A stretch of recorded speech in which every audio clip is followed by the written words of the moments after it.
प्रणाम, जय सिया राम। गूढ़ रहस्य ज्योतिष केंद्र में आपका हार्दिक स्वागत है, अभिनंदन है प्रिय बंधुओं। सबसे पहले आप सभी का हार्दिक धन्यवाद जिन्होंने कि मेरे इस YouTube चैनल को सब्सक्राइब किया, अपना आशीर्वाद प्रदान किया, शेयर किया और कमेंट सेक्शन में मुझे आशीष प्रदान किया और मुझे क्या करना चाहिए इसके विषय में भी आप लोगों ने मुझे अवगत करवाया, एडवाइस दी मुझे।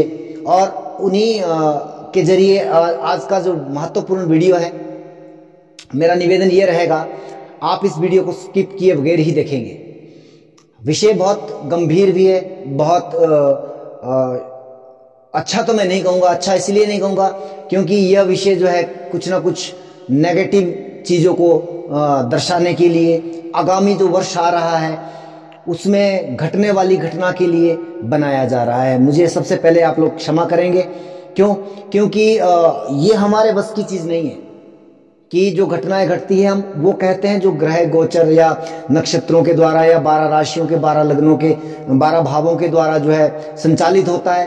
ये इसकी जिम्मेवारी हमारी नहीं होती है कि हम जो बोलते हैं वो नहीं होता है। हम क्या देखते हैं हम वही बोलते हैं।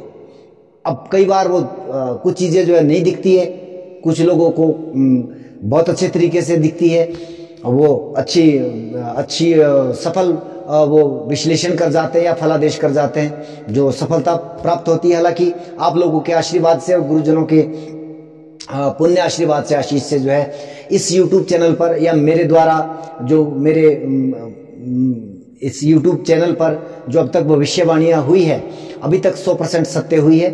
और मैं इस बार की भविष्यवाणी के लिए भगवान से कामना करता हूं कि सत्य ना हो, ज्यादा बेहतर है। क्यों? क्योंकि विषय इस तरह का है। आप लोगों ने बार बार मुझे मैसेज किया, बार बार मुझे कॉल किया, क्या आपको क्या दिखाई दे रहा है? तो मैं वो चीज लेकर के आया हूं, कॉन्सेप्ट लेकर के आया हूं। विषय है कोरोना। क्या भारत पर इसका प्रभाव रहेगा? किस तरह की परिस्थितियां रहने वाली है? आपको वीडियो को अंत तक देखना अनिवार्य है। आप जरा कल्पना कीजिए कि ये 15 या 10 मिनट में कवर हो पाएगा। आपके सामने पूरा जो है मैटर तैयार है। अब इन इतने विषयों पर जब बोलना है तो भैया समय तो लगता है और आपको समय वो देना भी पड़ेगा। देखिए, मेरे इस YouTube चैनल पर मैक्सिमम 100% लोग जो है वो सच सुनना पसंद करते हैं और वही लोग यहाँ पर हैं जिन्हें वो लुभावनी और सुहावनी बातें सुनने की आदत है, वो मेरे YouTube चैनल पर है ही नहीं। अच्छा सुनने की आदत है वो है ही नहीं। मैं सत्य की बात करता हूं और सत्य के साथ हूं और सत्यवान लोग ही मेरे साथ जुड़े हुए हैं। इस बात से कोई इनकार नहीं कर सकते, कोई संदेह नहीं है। इसलिए ये वीडियो जो है या ये YouTube चैनल बहुत ऊपर नहीं जा रहा है या इसमें लाखों करोड़ों व्यूअर्स नहीं आ रहे हैं। मैं इस बात को समझता हूं। क्यों? क्योंकि लोग कहते जरूर अवश्य है कि सच हमेशा सुनना चाहिए, सच बर्दाश्त करना चाहिए, पर वास्तविकता ये नहीं है। वास्तविकता, सच को सुनना हर किसी के वश की चीज नहीं है। सत्य कोई सुनना नहीं चाहता है। यहां पर फ्रॉड और वो पाखंड या आपको घुमा फिरा करके बहुत बड़ी बड़ी लुभावनी चीजें दी जाती है। अभी मैं किसी को टारगेट नहीं कर रहा हूं, लेकिन ये सत्यता है। अब वो YouTube चैनल से जो वीडियो अब गायब हो रहे हैं, आपने देखा होगा, आप देखिए, जरा सर्च करके देखिएगा। जिन्होंने भविष्यवाणियां की थी चुनाव को लेकर के, सबके सब मीडिया कहीं ना कहीं YouTube चैनल और ये ज्योतिषी लोग भी जो है कहीं ना कहीं वो राजनेताओं के तलवे चाटने वाले लोग हैं। माफी चाहूंगा, लेकिन सत्यता है। और उनके तरीके से जो वो बात करते हैं, यहां तक कि जो पंचांग आ रहे हैं ना, उसमें भी अनर्गल चीजें लिखी गई है। अगर वो सत्य है तो बताइए, खोल करके देखिए आप पंचांग को। अगर उनकी भविष्यवाणियां सत्य हुई है तो मुझे भी भेज दीजिए एक दो। पिछले साल का पंचांग मैं खोल रहा था अभी, उसमें मैंने जो भविष्यवाणियां देखी है, उसमें जो कही गई है, उसमें से मतलब जो 20% भी सत्य नहीं हुआ है। तो हम कैसे मान लें उस चीज को? वो तो साल निकल गया, 2022 आपके सामने है। और अब जब मैं इस वीडियो को अपलोड कर रहा हूं, आज 30 दिसंबर है, एंड हो चुका है। कहां गई वो भविष्यवाणियां? तो कहने का अभिप्राय यह है कि वो नहीं होगा जो हम कह रहे हैं, वो होगा जो ग्रह नक्षत्र कह रहे हैं। और हम उसको देखने का तरीका या उसके द्वारा क्या आंसर निकल के आता है वो कहते हैं आपके साथ। किसी ने मुझे कहा कि आपने जो अभी राजनीति के ऊपर वीडियो डाला, हिमाचल प्रदेश में कांग्रेस पार्टी जीतेगी, तो भैया वो ग्रह की स्थितियां हैं, और जबकि पंचांग में भी बाकायदा लिखा है, मैंने तो देखा ही अब। और अगर मैं पहले देखता तो शायद मेरा आत्मविश्वास ही नहीं होता उस वीडियो को बनाने का। ये तो भगवान का शुक्र है कि मैंने नहीं देखा था उसको। मुझे तो किसी और ने बताया कि पंचांग में लिखा है कि भाजपा की सरकार बनेगी हिमाचल प्रदेश में, और मैंने वाकई सचमुच में पाया कि हाँ लिखा हुआ है बाकायदा। आप अगला पंचांग खोल करके देखिए, उसमें भी लिखा हुआ है कि भाजपा की सरकार के द्वारा किए जा रहे। मुझे उससे कोई मतलब नहीं, बहुत अच्छे कार्य हुए होंगे, हो रहे हैं, या अब ये जो सरकार आ रही है कौन सा मुझे आकर के यहाँ पे लड्डू बांटने वाली है। समझिए, ज्योतिष का काम है ग्रह नक्षत्रों की बात करना, और मैं वही बात करने का प्रयास कर रहा हूं इस YouTube चैनल पर। इसलिए आप लोगों से निवेदन है, इस चैनल को दौड़ाइए, शेयर कीजिए, इसको अधिक से अधिक सब्सक्राइब करिए। मेरी बात गलत होती है लिखिए, मैं एक्सेप्ट करूंगा। अच्छा, क्षमा चाहूंगा, थोड़ा विषयांतर हो गया। विषय है कोविड। अब बात करते हैं कि क्या भारत पर इसका क्या प्रभाव रहने वाला है। वीडियो को अंत तक देखिए, जुड़े रहिएगा। अब एक एक पॉइंट पर हम बात करते हैं। सबसे पहली बात करते हैं, हमारी जो नव संवत्सर है, पिंगल नाम की संवत्सर प्रारंभ होने जा रही है 22 मार्च 2023 से, और ये 2024 2025 इस तरह के कैलेंडर पे मैं काम नहीं करता हूं। मैं सत्य सनातन धर्म की बात करता हूं, और पंचांग के अकॉर्डिंग या जो हमारा सनातन धर्म का जो गणनाओं का तरीका है, सौरी मास, यानी कि जो सूर्य की संक्रांति होती है उस दिन से महीना हमारा गिना जाता है, या वर्ष जो है हमारा तब होता है जब जो है चैत्र मास की शुक्ल पक्ष की प्रतिपदा प्रारंभ होती है, तो वो हमारा नया वर्ष होता है। अब हम लोग जो है पाश्चात्य सभ्यता को अपना रहे हैं, पश्चिमी सभ्यता को अपना रहे हैं। कहां तक ये सत्य हो सकता है? तो मैं बात करूंगा नए संवत्सर 2080, पिंगल नाम की संवत्सर है। इसके राजा है बुद्धदेव और शुक्रदेव। अब वही बात अगर आप इसको, कुछ लोग कह रहे हैं पंडित लोग कि शुक्र और बुध सौम्य राजा और दोनों मंत्री जो है बहुत, और दोनों मित्र भी है, तो ये शानदार रहने वाला है वर्ष। भैया मैं कहता हूं 2022 इस 2-3 सालों से जो बहुत अच्छा साल गया, और इसके राजा शनि थे जिससे सब डरते हैं। तो क्या हुआ, कहां खराब गया? लेकिन ऐसा अगर प्रेडिक्ट करना हो तो ये बहुत सरल चीजें हैं, वास्तविकता ये नहीं है।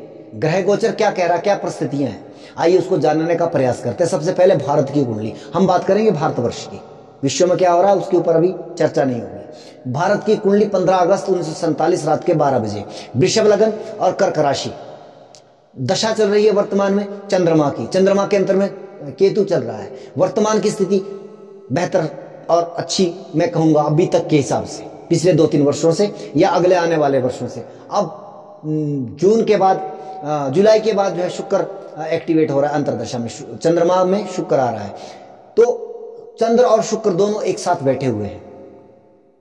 दोनों जब समसप्तकीय दशा आती है तो कंफ्यूजन वाली सिचुएशन होती है। कहने का अभिप्राय है कि यहाँ पर जो हमारी सरकार है या हमारे राजा है, उनके द्वारा कुछ ऐसे गलत निर्णय भी लिए जा सकते हैं जिससे जनता को समस्या हो, कंफ्यूजन की स्थिति है, तो इस तरह की समस्या भी आ सकती है। अच्छा, वहीं पर मैंने ये सब चीजें निकालने के बाद एक बहुत अलग का एक चीज निकाल के दी है कि जब शुक्र की दशा आएगी और राहु केतु जो है इस समय में शुक्र की राशि से गोचर कर रहा है। प्रॉब्लम तो है क्योंकि उसकी अपनी राशि पीड़ित अवस्था में। जब मंगल की दशा आती है, मंगल की दशा जैसे अभी राहु आपका मंगल की राशि से गोचर कर रहा है, केतु आपका शुक्र की राशि से गोचर कर रहा है। याद रखिए, जिसकी शुक्र या मंगल की दशा अंतरदशा चल रही है उनकी इस समय में बैंड बजी पड़ी है। अगर मैं गलत कह रहा हूं तो आप कमेंट सेक्शन में लिख के दे दीजिए, अब मेरा सूत्र वहीं पे गलत हो जाएगा। लेकिन मेरे बात को समझने का प्रयास करिए। इस समय में केतु जो है ट्रांजिट कर रहा है तुला से, और तुला राशि के स्वामी बनते हैं शुक्र की जिसकी अंतरदशा आएगी, तो ये प्रॉब्लमेटिक रहेगा। फिर केतु इस समय में ट्रांजिट कर रहा है गुरु के ऊपर से। हालांकि आप कहोगे कि भैया ये तो अप्रैल से शुरू कर रहा है तो उसमें समस्या क्यों नहीं आई। अभी एकदम किसी समस्या तक नहीं पहुंचना है, आप धीरे धीरे बढ़िए। कैसे कैसे ये परिस्थितियां निर्मित हो रही है। ये तो हो गया हमारा लगन चार्ट भारत का। उसके बाद आ जाते हैं इसकी दूसरी दशा होती है योगिनी दशा, जहां से मुझे अच्छा एक परिणाम या उसमें अच्छा एक वो निकल के आता है। योगिनी में चल रहा है इस समय में ब्राह्मरी की दशा। ब्राह्मरी की दशा चल रही है और ब्राह्मरी जो है वो पूर्व भाद्रपद नक्षत्र में है, यानी कि तीसरा राउंड है। 36 साल बाद दशा आती है, वापस वही रिपीट करती है, इसलिए वहां पे नक्षत्र बदल जाता है हर बार और फल भी बहुत भिन्न प्रकार का होता है। इसलिए उत्तरा भाद्रपद नक्षत्र जो है वो उसके जो है जैसे कि ये 4 वर्ष की दशा है, तो इसमें 3 वर्ष जो है, क्योंकि इसके जो 3 चरण जो उत्तरा भाद्रपद के वो कुंभ में है और 1 चरण इसका वो मीन में है। इसलिए अभी 3 वर्ष तक जो है ये रहने वाली है आपके कुंभ लगन में। तो कुंभ लगन का स्वामी कहां पे पड़ा है? छठे भाव। छठा भाव लग्नेश जिस भाव में जाता है या पंचमेश या नवमेश जिस भाव में जाता है उस भाव में वृद्धि हो जाती है। हालांकि शनि ऐसे भी वृद्धि कारक माना गया है। तो अब यहां पर किस चीज की वृद्धि कर रहा है? रोग की। तो आप समझिए कि किस तरह की विकट स्थिति है। और इसका जो नक्षत्र स्वामी है वो देवगुरु बृहस्पति है, त्रिषणाय होकर के भाग्य स्थान से आपके लगन भाव को देख रहा है।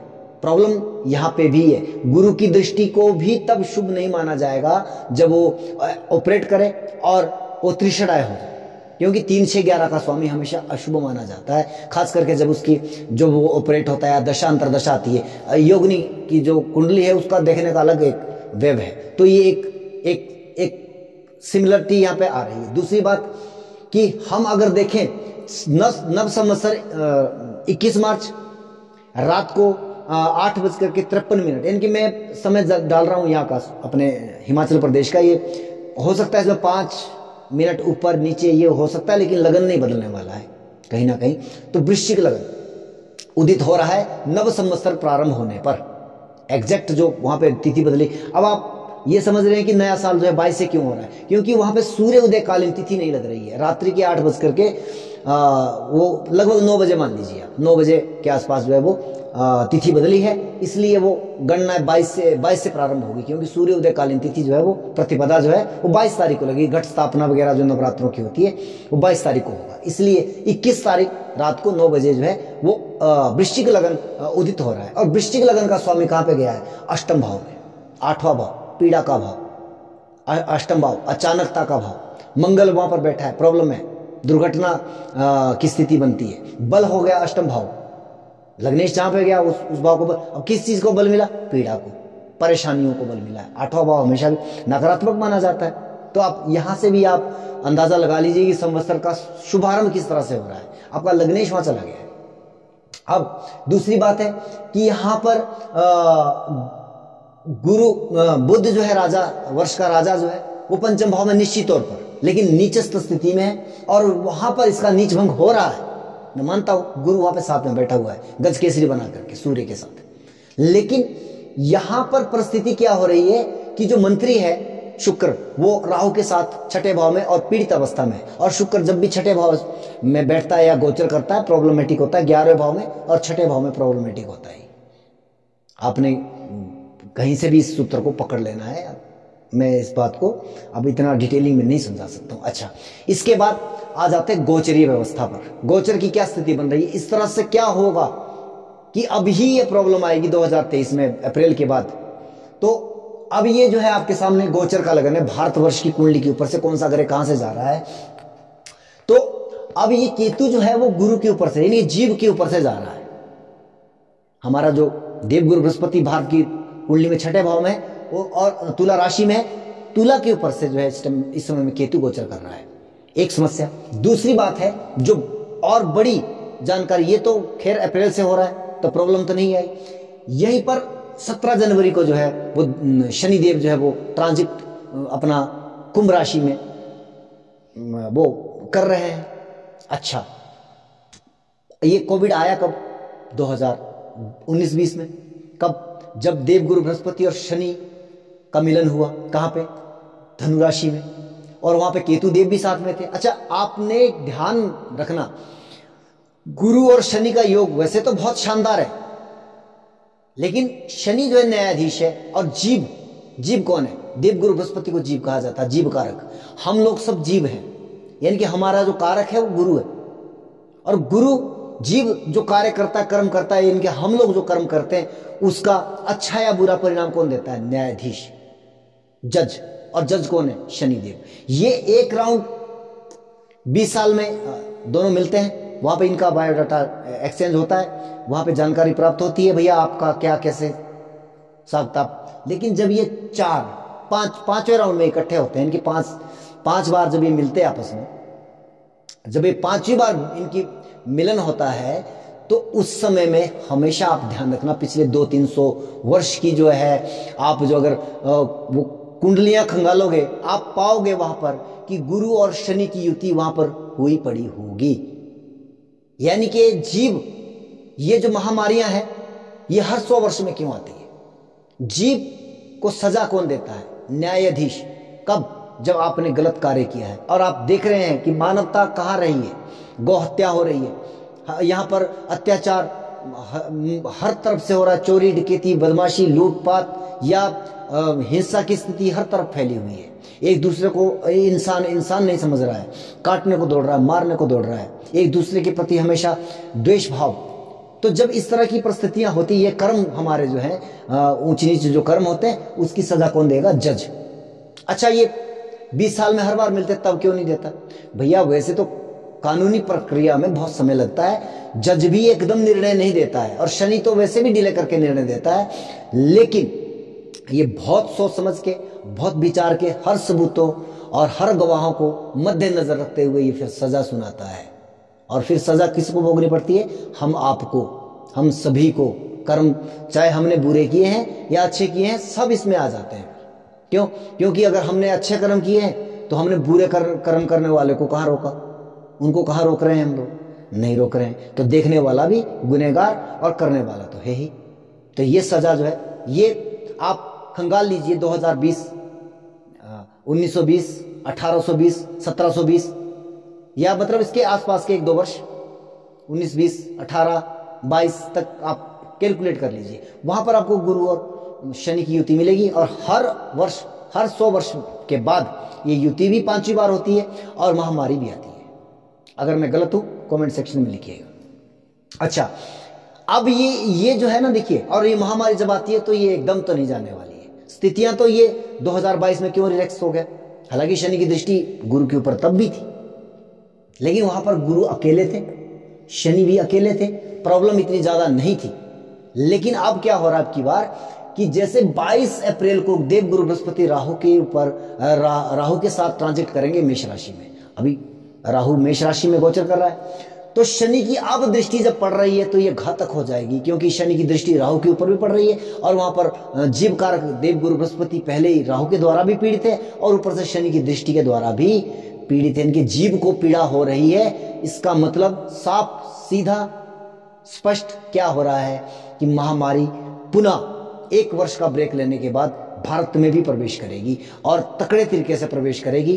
अप्रैल से अक्टूबर के मध्य में, जब तक राहु यहां से अपनी राशि नहीं बदल देगा, क्योंकि 30 अक्टूबर को जाकर के ये जो है मेष राशि से मीन राशि में आएगा, और यहां पर देवगुरु बृहस्पति के ऊपर से भी राहु हटेगा, कन्या में आएगा, केतु हट करके कन्या में आएगा। तब ये कुछ सुधार होना। हालांकि 2025 तक, जब तक कि शनि का कुंभ में, अब ये सजा क्यों सुना रहा है? क्योंकि ताकतवर है। अब जज को जब राजनीति से बाहर उठ करके जब निर्णय लेता है, तो वो तकड़े वाला निर्णय लेता है, और वैसे भी जज होता है, वो आपके प्रधानमंत्री, आपके मुख्यमंत्री को कटघरे में खड़ा कर सकता है, इतनी पावर होती है उसके पास। लेकिन क्या होता है कि जो राजनीति होती है, पॉलिटिक्स होती है ना, वो उसको कहीं ना कहीं दबा देती है, उसको निर्णय नहीं लेने देती है। जैसे ही वो स्वतंत्र होता है, बलवत अवस्था में, अब ये स्वराशिगत है। यहाँ पर कुछ लोग कह रहे हैं भैया अपनी राशि का शनि खराब नहीं करेगा। अरे भैया, खराब कहाँ कर रहा है? ये ठीक करेगा, ये ठीक कर रहा है, आपको, हमको, हमारे कर्मों की सजा देगा। ये गलत नहीं कर रहा है, और शनि कभी गलत नहीं करते। शनि जब भी परिणाम देता है वो लगता बुरा है, लेकिन उसके परिणाम में हमेशा हमारी भलाई होती है। क्या भलाई होती है? कि जो हमारे योग्य होता है। देखिए आप, भगवान कृष्ण का स्वरूप शनि को माना गया है। वो परम भक्त है भगवान कृष्ण के और स्वभाव भी उनका उसी तरह का है। भगवान शंकर ब्रह्मा जी तो वरदान दे, आपने मांगा भैया ये चाहिए मुझे, उन्होंने मांगा और दे दिया। कृष्ण भगवान या नारायण भगवान कभी इस तरह से नहीं करते। वो आपको जो चाहिए वो नहीं देते, मन माफिक नहीं देते हैं, बल्कि वो जो आपके लिए योग्य हो, योग्यता के आधार पर आपको फल देते हैं। यही शनि का भी है, आपकी योग्यता, आपके कर्मों के हिसाब से आपको परिणाम देंगे। अगर आपने अच्छा किया जीवन में, आपके साथ अच्छा होगा, अगर आपने बुरा किया है, आपके साथ बुरा होगा। तो ये तो लेखा जोखा रहा इस तरह से। अच्छा, अब ये रिवाइवल होगा या नहीं होगा, ये समझने वाली बात है। अक्टूबर को मैंने ऐसे ही नहीं कहा, उसके लिए बहुत सारी। अब हम यहां पर आएंगे आपके। अच्छा, एक चीज और है, यहां पर आत्मा का कारक सूर्य जो है वो भी अप्रैल में आ जाएगा। 14 अप्रैल से 15 मई तक वो भी मेष में आ जाएगा।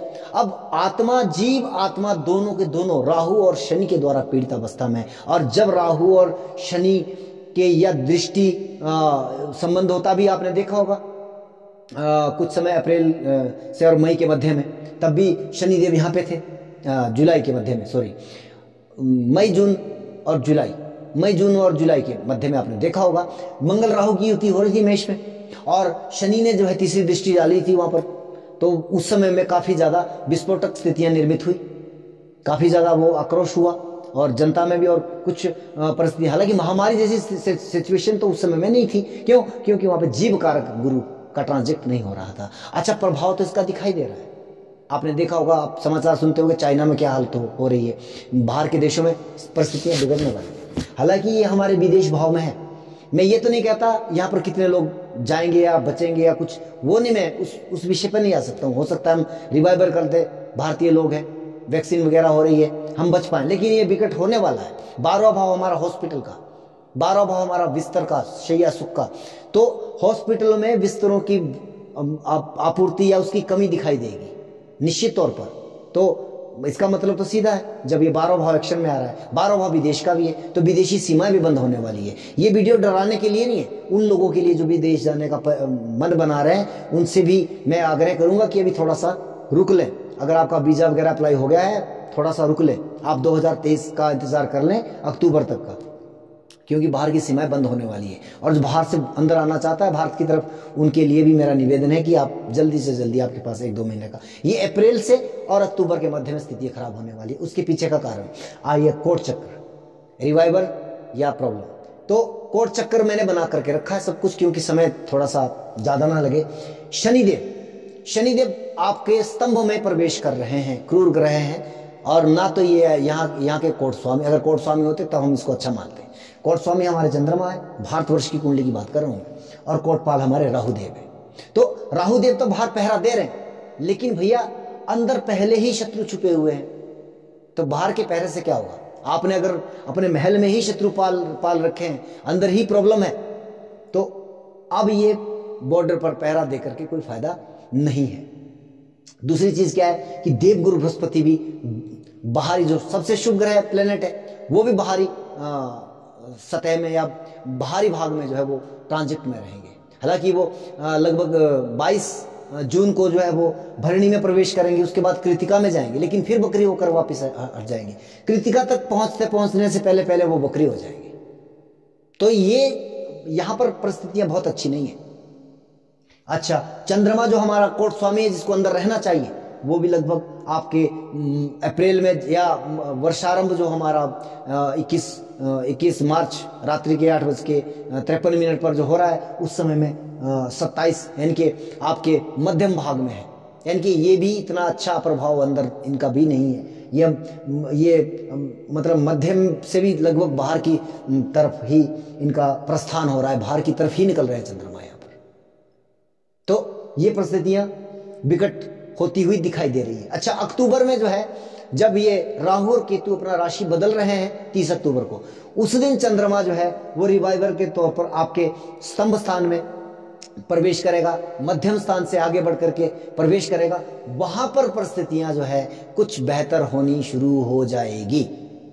लेकिन अप्रैल से अक्टूबर तक की स्थिति जो है काफी ज्यादा हालत खराब हुई पड़ी है, इसको आप ऐसे ना लें। अच्छा, देवगुरु बृहस्पति बाहर है, शुक्रदेव बाहर है, बुध देव बाहर, सारे जो शुभ प्लेनेट है वो सब बाहर के बाहर है। अब अंदर का और मध्यम भाग जो पूरी तरह से जो है वो खाली पड़ा हुआ है। मरम जो स्तंभ स्थान है वहां पर केवल और केवल एक, और वो भी क्रूर ग्रह अंदर बैठा हुआ है। तो ये प्रॉब्लमेटिक है। भारत का रिवाइवल होना काफी कठिनाई पूर्वक लग रहा है अक्टूबर से पहले, अप्रैल के बाद, अक्टूबर के से पहले। तो अक्टूबर के पहले भी इसमें बहुत सारी समस्या रहने वाली। मैंने जैसे कहा कि यह जो है 2025 तक ही इसका कुछ मार्च अप्रैल तक जो इसकी परिस्थितियां जो है कुछ हद तक जो है वो सम्मानजनक स्थिति में ये, उसके बाद ही लगभग कोविड जो है वो धीरे धीरे समाप्त होगा। अभी ये गया नहीं है, ना ही इसका कोई पर्टिकुलर इलाज हुआ है या कुछ भी हम कह सकते। कुछ लोग कह रहे हैं कि भैया ये जो है राजनेताओं के द्वारा या वायरस चाइना के द्वारा फैला, कुछ भी होगा, मैं उस पर नहीं जाना चाहूंगा। ये जो है परिस्थितियां होने वाली है। मैं ये भी नहीं कह सकता कि लॉकडाउन लगेगा, लेकिन विदेशों से सीमाएं सील होने वाली है मार्च अप्रैल। और एक जो मुख्य जो बात है यहाँ पर, बहुत ही जेन्युइन जो बात है, ये तो रही महामारी या बीमारी की बात। हो सकता है, भगवान करे ये भविष्यवाणी मेरी सत्य ना हो, मैं खुद प्रार्थना करता हूं। अच्छा, अब आ जाते हैं महंगाई या जो आर्थिक स्थिति रहने वाली है वो किस तरह की रहने वाली है। देखिए, सबसे बड़ी बात है गुरु का पीड़ित होना, गुरु की शुक्र की राशि का पीड़ित होना, और शुक्र का भी कहीं ना कहीं प्रभाव। वो जब गुरु पीड़ित हो गया तो आप ये मान के चलिए कि पूरी स्थिति खराब है। तो ये महंगाई, अर्थव्यवस्था, इन सभी चीजों पर बहुत बड़ा इफेक्ट पड़ने वाला है। महंगाई जो है वो और बढ़ने वाली है, और अधिक बढ़ने वाली है, और ऊपर से जो हमारा जीडीपी है उसका ग्रोथ भी गिरने वाला है। शेयर मार्केट पे भी इसका बहुत बड़ा प्रभाव पड़ने वाला है। तो इस तरह की परिस्थितियों से जो है 2-4 भारतवर्ष को होना पड़ेगा। वीडियो को अंत तक देखने के लिए हार्दिक धन्यवाद। जय सिया राम।